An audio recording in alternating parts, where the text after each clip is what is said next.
ကဲဒီနေ့မှာတော့မီယာကင်ပြီးတော့ဘလိုတွေအကြံပရန်ဘယ်ဆိုင်ထားလဲဆိုတာပြမယ်ဗျာ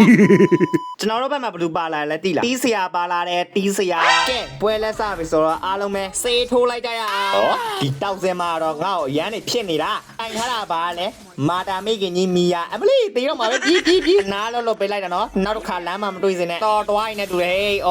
ဒါနဲ့ချောင်းနဲ့မွေးခံလိုက်ရဟိစောစီစီဒီလေးတော့လူမာတွားပြီမာတာမိခင်ကြီးကိုမှမထင်မဲ့မြင်လို့တယ်ဆိုတော့ရောဟာအားလုံးပဲကောင်းရမိုးရပို့ပေးမယ်ဟဲ့ဩဒါနဲ့အတန်ကိုဘာနဲ့တွင်းတာလဲမင်းနေလို့ပေါ့နော်ကျွန်တော်ဗဇက်နဲ့တွင်းတာပါလူစံတင်နဲ့ကြောင်းရစံတက်ကြည့်ရတဲ့စုံတရားဆုံးတတော့မိုင်မဲမီတဲ့မာ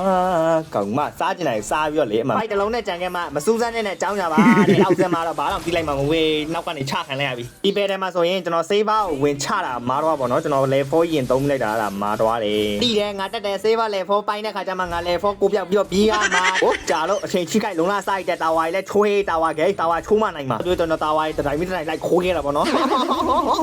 ဒီပဲထဲမှာဆိုရင်9ယောက်တယောက်ကိုအလှလေးစိုင်သွားခဲ့တာပေါ့နော် enemy ကြားထဲဝင်ပြီးတော့ကျွန်တော်ဖြဲကျွန်တော်ပြန်ဖြဲသွားကြ9ယောက်တယောက်ကြီးအဖြဲခံလိုက်ရတာမဟုတ်ချက်နဲ့ပဲကျွန်တော်တာဝါကြီးလိုက်ခိုးခဲ့ပါတယ်ဒီမှာဒီ product လား product လားမသိပါလာတော့တက်တေတုံးတာပါလို့ကောင်မတော့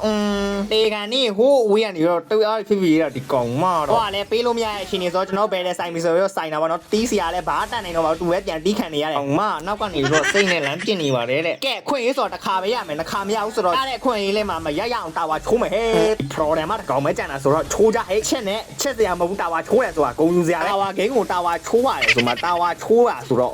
အဲ့နဲ့ပြောရမှာတော့တော်တရားကြဖို့ကောင်းတဲ့တာဝါဟဲ့ဟိုဘက်မှာမီနီယာနဲ့လူတွေရောရှိတာငါ့ကိုပဲပြစ်ပါတယ်တဲ့တော်တွေကဘောစအုံမျိုးပြီးနိုင်သွားလို့မာတာမိခင်ကြီးမီယာဆိုတာဘလို့တော့ကြမ်းလဲဆိုတာပြလိုက်ပါပြီအင်ပလေးဗီဒီယိုလေးအများတက်ဆက်ပဲမှာမဟုတ် channel လေးကို follow လေးနဲ့ကူညီပေးလို့ရပါတယ်ဗျာ organization နဲ့ hero လေးရှင်လဲ comment မှာယူတော့လို့ရပါတယ်အားလုံးပဲနောက်ဗီဒီယိုမှာပြန်ဆုံကြမယ်ဗျာပက